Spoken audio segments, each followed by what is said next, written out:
जय हिंद साथियों आज के जो इस वीडियो के मुख्य विषय इस प्रकार से हैं कि आठवां जो वेतन आयोग है अभी 1 जनवरी से लागू होना था। 1 जनवरी से 31 दिसंबर को 7वें वेतन आयोग का टर्न खत्म हो जाएगा। 1 जनवरी 2026 से 8वां वेतन आयोग का समय पूरा हो जाएगा। लेकिन 8वां वेतन आयोग की रिपोर्ट आने में अभी 18 महीने लगेंगे। उसके बाद जो है सरकार अपने उसको देखेगी, 6-8 महीने वो भी लेंगे। तो तब तक के लिए जो है केंद्रीय कर्मचारियों के लिए क्या 1 जनवरी 2026 से 50% DAR हो जाएगा मर्ज। और मर्ज होने के बाद जो फिटमेंट फैक्टर 1.92 लगेगा, क्योंकि अगर बिना DA मर्ज होने फिटमेंट फैक्टर लगाते हैं तो पे सैलरी कम बढ़ेगी, क्योंकि DA अभी जो है बहुत ही कम बढ़ा है। पहले DA 125 पहुंच गया था 7th CPC में, इसलिए उसको मर्ज नहीं किया गया, क्योंकि उससे जो फिटमेंट फैक्टर 2.57 लगाया था तो ऑटोमेटिक सैलरी में। लेकिन 6th CPC में से पहले 50% DA को वहाँ पर उस समय जो है 61% पहुँचा था, 71 पहुंचा था बात लास्ट तक। तो 50% को उसमें मर्ज कर दिया था, बाकी को उसे साथ में दे दिया गया था।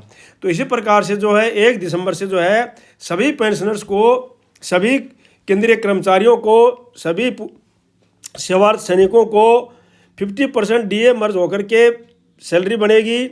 और फिर उसके बाद जो फिटमेंट फैक्टर लगेगा वो जो है 8th पे कमीशन में बनेगी।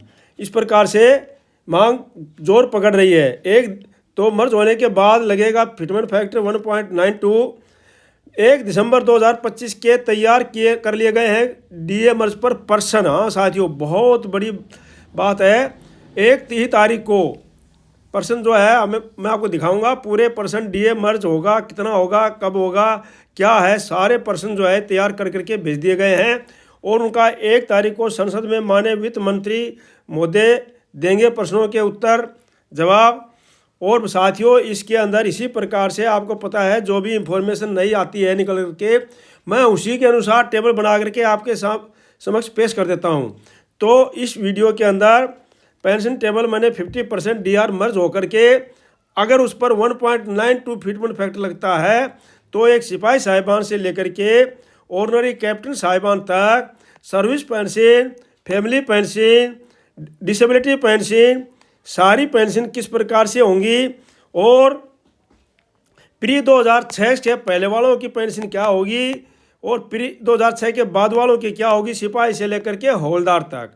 और ऑर्डिनरी न्याय सुबेदार प्री 2006 की क्या होगी, ऑर्डिनरी न्याय सुबेदार पोस्ट 2006 की क्या होगी, उसके बाद सुबेदार साहब 2014 से पहले के क्या होगी पेंशन, और उसके बाद वालों की क्या होगी। इसी प्रकार सुबेदार मेजर साहब, इसी प्रकार ऑर्डिनरी लेफ्टिनेंट कैप्टन साहब 2014 से पहले और 2014 के बाद सबकी पेंशन टेबल मैंने बिल्कुल इस ORP पेंशन टेबल 7 के अनुसार बना करके इसमें अपलोड की है। आपको अंत में ज़रूर देखना, उनको ज़रूर एक बार देखना, सभी की आपको पेंशन का अंदाज़ा लग जाएगा।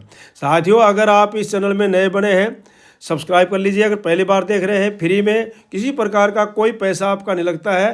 चैनल के अंदर कोई भी इंफॉर्मेशन है आप फ्री में डाउनलोड कर सकते हैं, स्क्रीनशॉट ले सकते हैं। लेकिन जो भी इंफॉर्मेशन होती है वो सिर्फ आपकी नॉलेज और जानकारी के लिए होती है। किसी प्रकार की ऑफिशियल कार्रवाई के लिए आपको ऑफिस से संपर्क करना पड़ेगा। तो साथियों देखते हैं, देखो सबसे पहले जी बिजनेस की रिपोर्ट के अनुसार 8th CPC की बढ़ोतरी, 8th CPC की बढ़ोतरी जो है जी बिजनेस हिंदी में लेटेस्ट अपडेट दी है। 8th CPC पर कंफर्म है कि जनवरी 2026 से DA 61% के आसपास होगा। हाँ साथियों बिल्कुल सही है। और फिटमेंट फैक्टर भी 1.92 होगा, जिससे बेसिक जो है 18,000 बढ़ करके 34,500 हो जाएगी। इकोनॉमिक एक्सपर्ट्स ने बताया कि फिटमेंट फैक्टर 1.92 मिलने की ज़्यादा संभावना है। कर्मचारी संघ ने 2.86 फैक्टर की डिमांड रखी है सरकार के सामने। इकोनॉमिक एक्सपर्ट ने 2.57 फिटमेंट फैक्टर की डिमांड को खारिज किया है, क्योंकि ये डिमांड अभी नहीं हो सकती है।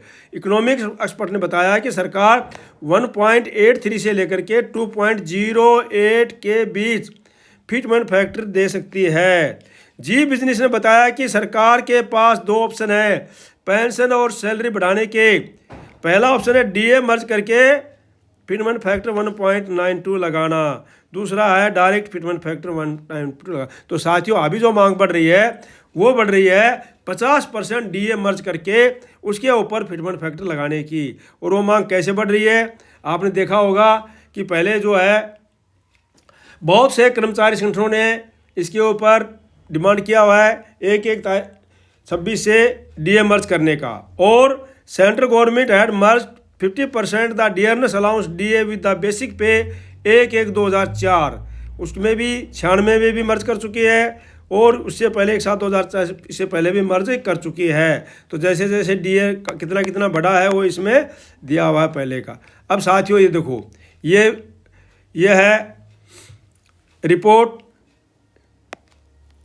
श्रीमती किरण कुमारी के द्वारा लिखी हुई 26 नवंबर हाल ही में कल की रिपोर्ट है। ये 8th पे कमीशन, ये रिपोर्ट है 8th pay commission and DA merger with basic pay parliament to seek answer on 1 दिसंबर 2025। 1 दिसंबर 2025 को पार्लियामेंट में इसका आंसर मिल जाएगा कि डीए जो है मर्ज होगा और उस पर किस प्रकार से मर्ज होकर के मिलेगा। तो साथियों ये पूरी रिपोर्ट है, क्या क्या क्वेश्चन पूछे जाएंगे। साथ ही बोलते हैं कि सर आप हिंदी में हमको अच्छी तरह से समझाया करो, अच्छी तरह हिंदी बोला करो। तो साथियों जो साथी इंग्लिश वाले हैं वो जो है इसको समझ लेंगे। ये क्वेश्चन किसने लिखे हैं, क्वेश्चन किए हैं return answer has been posted by सांसद एमपी श्री आनंद भदौरिया जी। उन्होंने एड्रेस किए, क्वेश्चन पूछे हैं, क्या क्या क्वेश्चन पूछे हैं वो सारे इसमें हैं। और वो मैं आपको हिंदी में एक एक चीज़ आपको समझा रहा हूँ, क्योंकि इंग्लिश में जो है साथी बोलते हैं कि आप हिंदी में समझाया करो, इंग्लिश में हमारा समय बर्बाद हो जाता है, कमेंट्स करते हैं। तो आप पहले इंग्लिश में हिंदी में समझाया करो, इंग्लिश वाले साथी इसको पढ़ लेना आप आराम से। तो मैं हिंदी में उसी का हिंदी वर्सन है। 8th पे कमीशन और डीए मर्ज पर बड़ी खबर है साथियों। संसद में अब 1 दिसंबर 2025 को सरकार से जवाब मांगा जाएगा। सरकार इसका जवाब भी देगी। 26 नवंबर 2025 की रिपोर्ट के अनुसार, जो मैंने आपको रिपोर्ट दिखाई उसके अनुसार सरकार से पूछा जाएगा 8th पे कमीशन लागू होगा या नहीं होगा। तो वो तो लागू हो गया, इसमें तो कोई शक की बात नहीं है। डीए को बेसिक पे में मर्ज करने पर क्या फैसला है, कर्मचारियों को कब मिल सकती है राहत, इस मुद्दे पर अब संसद में गंभीर चर्चा की तैयारी है। कर्मचारी वर्ग की उम्मीदें बढ़ी हैं। आप पूरी अपडेट सुनने के लिए इस वीडियो में बने रहिए। साथियों 8th पे कमीशन और डीए मर्जर पर सीधी बड़ी खबर है। अब सरकार से संसद में सीधा सवाल है, लोकसभा में बड़ा मुद्दा उठेगा इसमें। 8 सेंटर पे कमीशन कब, डीए मर्जर बेसिक में मर्ज करने पर सरकार की क्या योजना है, कर्मचारी और पेंशनर्स को कब मिलेगी, यह सवाल सरकार बताया है। एमपी जो सांसद हैं वो मैं आपको बता दिया है, उन्होंने उठाया है, ठीक है जी, भदौरिया साहब ने जी।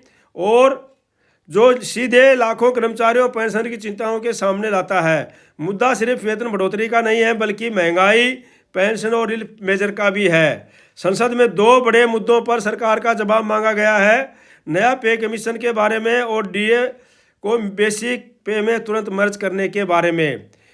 सवाल एक लिखित जवाब के लिए सूचीबद्ध किया गया है, लिखित में जवाब आएगा साथियों। यह सवाल सांसद श्री आनंद भदौरिया जी ने उठाया है। ये देश भर के लाखों सरकारी कर्मचारियों और पेंशनर्स की बड़ी चिंताओं से जुड़ा है, जो लगातार बढ़ती महंगाई की मार झेल रहे हैं। संसद में सरकार से 2 सबसे बड़े मुद्दों पर स्पष्ट जवाब मांगा गया है। पहला है कि अगला पे कमीशन कब से उसकी रिपोर्ट आ जाएगी, कब से लागू हो जाएगा। दूसरा, डीए को बेसिक में तुरंत मर्ज करने का क्या कदम उठाया गया है। अब वित्त मंत्री श्रीमती निर्मला सीतारमण जी से इन बिंदुओं पर आधिकारिक जवाब मांगा गया है। क्या सरकार ने हाल ही में 8th पे कमीशन के गठन पर कोई अधिसूचना नोटिफिकेशन जारी की है? क्या सरकार कर्मचारियों के डी और पेंशनर्स के डीआर को बेसिक में मर्ज करने का प्रस्ताव ला रही है? क्योंकि पिछले 3 दशकों से डीए डीआर सिस्टम महंगाई की रफ्तार से तालमेल नहीं बैठा पाया है। अगर डीए डीआर मर्जर लागू किया जाना है तो इसकी प्रक्रिया, डिटेल्स और टाइमलाइंस क्या होगी, और अगर सरकार ये कदम नहीं उठाना चाहती है तो इसका कारण क्या है। ये पूरा मुद्दा सरकार से तत्काल राहत और महंगाई पर जवाब मांगता है। अब साथियों ये चीज़ थी। दूसरा, आपने देखा कि जो पहले जो कर्मचारी संगठन थे उन्होंने भी 50% डीए के लिए मर्ज करके अंतरिम राहत की मांग की थी। और सबसे बड़ा कर्मचारी संगठन जो है ये है एनसीजेसीएम। और इन्होंने भी जो है आपको पता है टीओआरस के अंदर ये लिखा है, we also demanded for merger of 50% DA, 50% D and D R, all benefits for all benefits and grant of interim relief both to employees and pensioners। दोनों के लिए इन्होंने मांग रखी है, ज़बरदस्त मांग रखी है। 50% जो है डीए डीआर को पेंशन में मर्ज कर दिया जाए और उसके बाद सारा का सारा बेनिफिट फिटमेंट फैक्टर उसके ऊपर लगे। तो उसी के अनुसार ये एनसीजेसीएम की मांग है। इस एनसीजेसीएम की मांग के अनुसार जो है मैं आपको दिखा रहा हूँ अभी ये टेबल बिल्कुल उसी के अनुसार है जो उन्होंने मांग की है। जो मांग होती है उसी के अनुसार जो है मैं आपको टेबल बना के डेली अपलोड कर देता हूं आपके देखने के लिए, आपकी सुविधा के लिए। ये आप जो पूरी टेबल देखिए, इसमें सारा का सारा आपको क्लियर हो जाएगा। तो साथियों देखो, अभी ये सिपाही साहिबान से लेकर के और ऑनरेरी कैप्टन साहिबान तक है। ये जो पेंशन है ये 15% 20,325 जो है 15 साल के सिपाही की है, जो प्री 1/1/2006 से पहले के हैं। अगर उसको हम 50% डीए उसमें मर्ज कर देते हैं तो उनकी पेंशन बढ़ेगी 30,486। और जब उसमें फिटमेंट फैक्टर लगेगा तो इसी पे लगेगा, इसी पे जब फिटमेंट फैक्टर लगेगा तो पेंशन बढ़ जाएगी 58,535 बेसिक। अब उसके बाद जो भी डीए वगैरह बढ़ेगा वो उसके ऊपर बढ़ेगा। डीए कैसे बढ़ेगा वो भी मैं आपको बता देता हूँ, क्योंकि 11% डीए जो बढ़ गया है ये भी रहेगा। उसके ऊपर जो 3% 2% सरकार देती है वो भी बढ़ेगा। तो साथियों इस प्रकार से फिर इसके ऊपर डीए बढ़ेगा। सरकार एनसीजेसीएम की मांग, सभी की मांग, कर्मचारियों की मांग यही है कि ये जो पे बनी है, पेंशन बनी है, इसके ऊपर 11% डीए लगना चाहिए। इस प्रकार से अगर फैमिली पेंशन है 50% डीए के साथ में उनकी बन रही है 18,286, अभी बन रही है 12,196 और फिटमेंट फैक्टर लगेगा तो 27,429 बन जाएगी। 17 साल वाले सिपाही साहिबान की जो है 50% के अनुसार बनती है 30,694 और 1.92 फिटमेंट फैक्टर लगेगा तो 58,932 बनेगी। और उसके ऊपर फिर डीए वगैरह बाद में लगता रहेगा। फैमिली पेंशन है तो 12,278 है, 50% डीए लगने पर 23,575 बनेगी और फिर फिटमेंट फैक्टर लग करके 45,265 बनेगी। इसी प्रकार नायक साहिबान है वाई ग्रुप के, तो नायक साहिबान की हमने जो पेंशन पहले बना रखी है उसमें तकरीबन 17 साल से लिया हुआ है, क्योंकि 17 साल से कम नायक साहिबान कम ही सर्विस करते हैं। फिर भी कोई साहिबान जो प्रीमेचर आ जाते हैं तो 15 साल वाले हैं तो उनका थोड़ा सा इसमें अंतर कम आता है, वो टेबल में नहीं डाला गया है इसमें। तो 17 साल वाले साहिबान की जो है 21,488 है, 50% मर्ज करने के बाद में बढ़ेगी 32,232 और 1.92 फिटमेंट फैक्टर लगने पर बनेगी 62,077। और इसी प्रकार से बेसिक फैमिली पेंशनर्स की है 12,893 और जो 50% बनने के बाद में 17,939 और फिटमेंट पर फैक्टर लग गया तो 29,008। इसी प्रकार 22 साल वाले नायक साहिबान की है 23,569 है, जो प्री 1/1/2006 से पहले के हैं या बिना एमएससीपी के हैं। 1/1/2006 के बाद में भी जिनको एमएससीपी नहीं मिली है किसी कारण से, जिन्होंने अनविलिंग कर दिया तो इस कारण से उनको नहीं मिली है, तो उनके लिए भी यही लागू है। तो उनको भी 23,569 है और 35,353 जो है 50% डीए के साथ में और 1.92 फिटमेंट फैक्टर 67,877 हो जाएगी। फैमिली पेंशन है 14,141 है, 50% डीए लग जाएगा 21,361 हो जाएगी और 1.92 फिटमेंट फैक्टर के साथ में 32,041 हो जाएगी। अब साथियों आते हैं नायक साहिबान। नायक साहिबान के लिए 17 साल वाले नायक साहिबान के लिए जो है बेसिक है 22,476 और 50% डीए लगने पर 33,654 हो जाएगी और 1.92 फिटमेंट फैक्टर पर 64,615 हो जाएगी। फैमिली पेंशन है 13,486 है, 50% डीए लगने पर 20,229 हो जाएगी, 1.92 फिटमेंट फैक्टर लगने पर 48,839 हो जाएगी। 22 साल वाले जो नायक साहिबान हैं उनको जो है एमएससीपी लगी है तो उनकी 24,763 है और जो है 50% डीए के साथ में 47,144 हो जाएगी और 1.92 फिटमेंट फैक्टर जब लगेगा तो 71,316 हो जाएगी। इस प्रकार से साथियों जो बढ़ जाएगी। और फिर फैमिली पेंशन है तो 14,858 है, 50% के साथ में 22,287 हो जाएगी और 1.92 फिटमेंट फैक्टर पर 42,791 हो जाएगी। हाँ साथियों, उसके बाद जो है 24 साल वाले नायक साहिबान हैं, उनको MSP मिली हुई है, तो नायक सुधार के 26,825 अब 50% के साथ में 40,237 हो जाएगी और 1.92 फिटमेंट फैक्टर लगेगा 37,255 हो जाएगी। इसी प्रकार से साथियों, अगर फैमिली पेंशन है 16,095, 50% के साथ में 24,142 हो जाएगी और 1.92 फिटमेंट फैक्टर लगने पर 46,352 हो जाएगी। इस प्रकार साथियों, हवलदार साहिबान हैं 1/1/2006 से पहले के रिटायर हैं, तो उनको जो है 24 साल में मिल रही है 24,763, 50% लगेगा तो 37,144 हो जाएगी और 1.92 फिटमेंट फैक्टर 71,316 हो जाएगी। और फिर जो है फैमिली पेंशन है तो 14,855 है, 50% के साथ में 22,287 हो जाएगी और 1.92 फिटमेंट के साथ में 42,791 हो जाएगी। 26 साल वाले हवलदार साहिबान हैं जिनको MSP नहीं मिली है, 1/1/2006 से पहले के हैं या बाद के भी हैं, किसी कारण से MSP नहीं मिली है, तो उनको आ रहा है 25,582, 50% DA के साथ में 38,373 हो जाएगी और उसके बाद 1.92 फिटमेंट फैक्टर लगेगा तो 73,676 हो जाएगी। और इसी प्रकार से अगर फैमिली पेंशन है तो 15,349 है उनकी, 50% के साथ में 33,008 हो जाएगी और फिर जो फिटमेंट फैक्टर लग पर 44,175 हो जाएगी। हवलदार साहिबान है 1/1/2006 से पहले 30/6/2024 तक, उनको MSP मिल गई है तो उनको 24 साल में 26,825 हो जाएगी, 50% लगने पर 40,237 हो जाएगी और फिटमेंट फैक्टर जब लगेगा तो 77,312 हो जाएगी। और साथियों मैं तो सरकार से, पे कमीशन से, सभी से यह अनुरोध करता हूं कि 2006 से पहले और बाद वालों की पेंशन और तनख्वाह बराबर कर दी जाए, क्योंकि इसमें बहुत ज़्यादा डिफरेंस आता जा रहा है। यहाँ पर जो है आप देख लीजिए, यहाँ पर एक हवलदार की और यहाँ पर एक हवलदार के पेंशन में 6,000 का अंतर आ गया है। तो साथियों, इस प्रकार से जो है मेरा अनुरोध यही है पे कमीशन से भी, सरकार से भी, सभी से, कि इनको बराबर कर दिया जाए। अब साथियों, जो 1/1/2006 से पहले वाले फैमिली पेंशन है तो 16,095 हो जाएगी और उसके बाद 50% के साथ में 24,142 और 1.92 फिटमेंट फैक्टर साथ में 46,352 हो जाएगी। इसी प्रकार साथियों, अगर हवलदार वाई ग्रुप हैं 26 साल वाले तो उनको MSP मिली हुई है, नायब सुधार 26,900 है, 50% लगने पर 40,350 हो जाएगी और 1.92 फिटमेंट फैक्टर पर 77,452 हो जाएगी।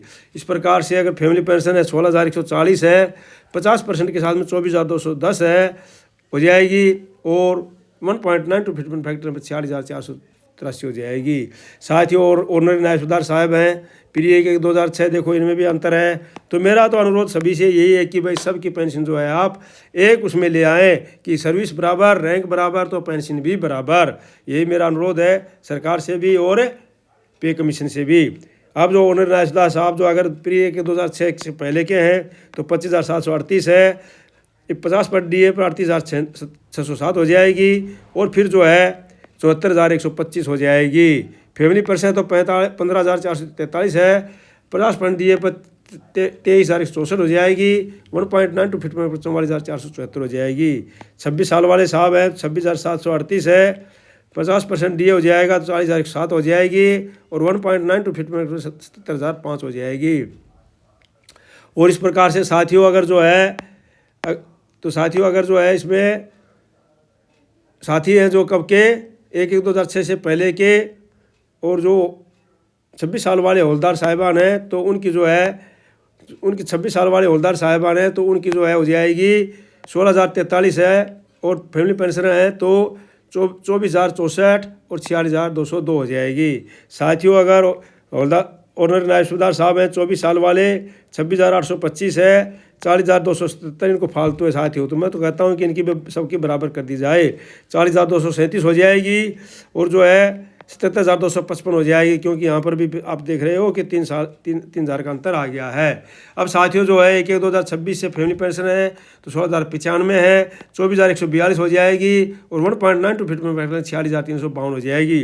अगर 26 साल वाले साहब हैं 26,900 हो जाएगी और यहाँ पर 40,350, यहाँ पर 77,472 हो जाएगी। अगर साथियों फैमिली पेंशन है तो 16,140 और 50% के साथ 24,210 और 1.9 46,483 हो जाएगी। अब साथ ही इस प्रकार से अगर नायब साहब हैं 1/7/2000 से पहले तो 26 साल वाले 26,900 है, 40,350, 60,525 और 16,140 और 24,210 हो जाएगी फैमिली पेंशनर्स की और 36,315। अगर 28 साल वाले साहब हैं तो 27,950 है, 41,925 हो जाएगी। फिटमेंट फैक्टर लगेगा 1.9 to 62,887 हो जाएगी। फैमिली पेंशन है 16,770 है और 50% पर 25,155 और 1.9 to 37,732 हो जाएगी। साथ ही सुबेदार साहब है वो जो देखो अभी इसमें क्या है, अगर 1/7/2014 के पहले हैं तो उनकी 31,529 है और 50% में 47,293 हो जाएगी और 1.9 फिटमेंट 90,802 हो जाएगी। अगर फैमिली पेंशन है तो 18,917 है, 50% से 28,375 हो जाएगी और 1.9 फिटमेंट 54,480 हो जाएगी। अगर 30 साल वाले साहब हैं तो 32,614 है, 50% पर जो है 48,931 हो जाएगी, 1.9 फिटमेंट 93,928 हो जाएगी। अगर फैमिली पेंशन है 19,568 है, 50% के साथ में 29,352 हो जाएगी और 1.9 फिटमेंट 56,355 हो जाएगी। तो साथियों अब जो है 1/7/2014 के बाद में है उनकी पेंशन कम है, तो मेरा पे कमीशन से भी और सरकार से भी सभी से यह अनुरोध है कि इनकी भी बराबर हो जाए, क्योंकि पहले जो सर्विस करके आए उनकी ज़्यादा है, बाद में जो सर्विस करके आए उनकी कम है। तो साथियों जो है 28 साल वालों की 30,175 है और 45,262 हो जाएगी और फिर जो है यहाँ पर 46,903 हो जाएगी। देखो साथियों यहाँ पर 4,000 का अंतर आ गया है। अब 4,000 का अंतर ये बढ़ता चला जाएगा जब इसमें 11% DA लगेगा और फिर जो है आगे ORP आएगी तो ये बढ़ता ही चला जाएगा। तो इसलिए साथियों हमारा सरकार से अनुरोध है कि इसको बराबर की जाए। अब साथियों जो है 1/7/2014 से पहले के हैं 18,105 है, फैमिली पेंशनर 27,157 हो जाएगी, 1.9 फिटमेंट 52,141 हो जाएगी। साथियों 30 साल वाले साहब हैं तो 31,500 है, 47,250 हो जाएगी।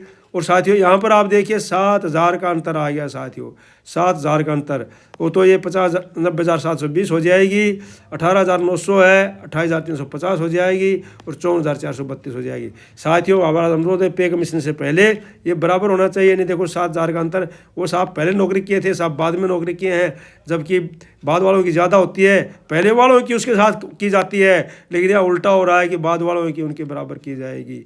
तो साथियों इस प्रकार से 3,000 का अंतर है, ये 3,000 का, ठीक है, 3,000 का अंतर है साथियों, ठीक है। अब साथियों जो है इस प्रकार से तो साथियों 18,900 है, 28,350, 54,432 हो जाएगी। अब साथियों सुबेदार मेजर साहब हैं 28 साल वाले तो 33,750 है। साथियों यहाँ पर भी विसंगति है। हम तो बोलते हैं कि साहब लोगों को भी जो है 28 साल जो 33 साल 32 साल करते हैं उनको भी जो है जैसे एक्स ग्रुप को 46,300 मिल रही है तो इन सुबेदार साहब को भी मिलनी चाहिए, असम साहब को भी मिलनी चाहिए। तो 33,750 है, 50,625 हो जाएगी और जब 1.9 फिर 97,200 हो जाएगी। अगर साथियों 1,20,250 है, DA लगेगा 30,375 और 1.9 फिर 58,320। साथियों ये कोई कल्पना नहीं है, ये तो मांग है NCGSM की और केंद्रीय कर्मचारी संगठनों की सब की मांग है कि भाई 50% DA को DR को मर्ज करके फिर उस पर फिटमेंट फैक्टर लगाओ साथियों। तो उसी के अनुसार मैं टेबल बनाया हूँ, आपको प्रूफ दिखा दिया है मैंने पीछे।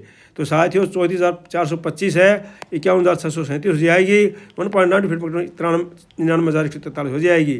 साथियों 20,655 है, 30,982 है, 59,485 हो जाएगी। साथियों अगर 32 साल वाले साहब हैं उससे ज़्यादा है, 34,575 है, 50% साथ 51,862 हो जाएगी, 1.9 फिटमेंट 99,575 हो जाएगी। साथियों अगर 20,750 है, फैमिली पेंशन 31,132 हो जाएगी, 1.9 फिटमेंट 59,773 हो जाएगी। साथियों और लेफ्टिनेंट साहब हैं फिर 1/7/2014 के, देखो यहाँ पर भी वही बात है साथियों। अगर उनकी 41,352 है तो 50% 62,028 हो जाएगी और 1.9 फिटमेंट 1,19,093 हो जाएगी। साथियों अगर 24,811 है तो 37,216 हो जाएगी और 31,252 फैमिली पेंशनर्स की हो जाएगी। तो साथियों जो फैमिली पेंशनर्स की जो है वो सेम टू सेम जो है डिसेबिलिटी 100% होती है, ये मैंने कई बार बता चुका हूँ साथियों, ठीक है नहीं। तो 32 साल वाले साहब की 42,625 है, 50% DA के साथ में 63,937 हो जाएगी। 1.9 फिर पर एक साल 22,759 हो जाएगी। साथियों अगर 50% डीए के साथ में जो फैमिली पेंशन है 25,575 हो जाए तो 38,362 हो जाएगी और 1.9 फिर 73,652 हो जाएगी। साथियों ऑनरेबल लेफ्टिनेंट साहब हैं रिटायर 1/7/2014 से 30/6/2024 तक, इनकी कम है तो 41,200 है तो 61,850 के साथ और फिर 1,18,656। और साथियों जो है फैमिली पेंशन 24,720 और 50% के साथ 37,080 और 1.9 फिर 71,192। साथियों 32 साल वाले साहब हैं 42,625, 50% के साथ में 63,937 और 1.9 फिर 1,22,759। साथियों अगर जो है फैमिली पेंशन है 25,575 है 38,362 और 1.9 फिर 73,655। साथियों अगर 32.5 या 33 साल वाले 46,300 है 69,450 है और 1,33,344 और 2,27,780 है फैमिली पेंशन की तो 41,670 और 80,600 हो जाएगी। साथियों ये ऑनरी कैप्टन साहब का है 42,500, 63,750 50% में फिर 1,22,400, 48,250 और 73,440 हो जाएगी। ये 32 साल में 42,625 है 63,937, 1,22,759। इस पर फैमिली पेंशन है 25,575 और जो है 38,362 और 73,655। अब साथियों 32.5 साल है 46,300, 69,450, 1,33,344, 27,750, 41,625 और 79,920। तो साथियों इस प्रकार की जो पेंशन टेबल थी मैंने आपको बता दिया कहाँ से लिया गया है, पूरे सोर्स मैंने आपको दिखा दिए, किस प्रकार से बनाए गए टेबल वो सोर्स मैंने आपको दिखा दिए। सबकी मांग यही है, अब आगे है सरकार के ऊपर निर्भर, सरकार क्या करती है, किस प्रकार से फिटमेंट फैक्टर लगाती है, किस प्रकार से वो करती है। तो इसके लिए साथियों ये जो है अपना टेबल है वो तो इस प्रकार से साथियों जो है टेबल है जो एक्स ग्रुप वालों की साहिबानों की। तो साथियों ये जो टेबल है एक्स ग्रुप टेबल का है। तो साथियों इस प्रकार के मैं सारे टेबल आपको भेजता रहता हूँ। चैनल को सब्सक्राइब कर लीजिए, लाइक कर दीजिए, वीडियो में बने रहिए और ज़्यादा से ज़्यादा सब्सक्राइब कीजिए, हाइप का बटन दबा दीजिए क्योंकि साथियों में आप देखते हो आपको बिल्कुल प्रूफ के साथ में कोई भी टेबल बना के भेजता हूँ। साथियों अगर आगे कल तक के कोई देखो साथियों मत बोलना है कि आप साहब कभी 61% को मर्ज करते हैं कभी 50% को मर्ज करते हैं। तो साथियों जैसी इंफॉर्मेशन आती है वैसी टेबल बना के मैं आपके सामने रख देता हूँ। हो सकता है कभी फिटमेंट फैक्टर 208 आ जाएगा तो मैं उसकी भी टेबल बना दूंगा आपके पास, ठीक है ना। तो अभी 1.92 का चल रहा है तो वो भी बना दिया मैंने। तो साथियों चैनल को सब्सक्राइब कर दीजिए, लाइक कर दीजिए, शेयर कर दीजिए। Thank you for watching video, may you long, God bless you. धन्यवाद, आपका दिन शुभ रहे। साथियों इसके अंदर जो भी इंफॉर्मेशन है वो आपकी नॉलेज और जानकारी के लिए। अधिक जानकारी तो जब सरकार जो है कहीं के ऊपर निर्भर है, वो क्या देगी, कब देगी, कितना देगी, वो सरकार के ऊपर है।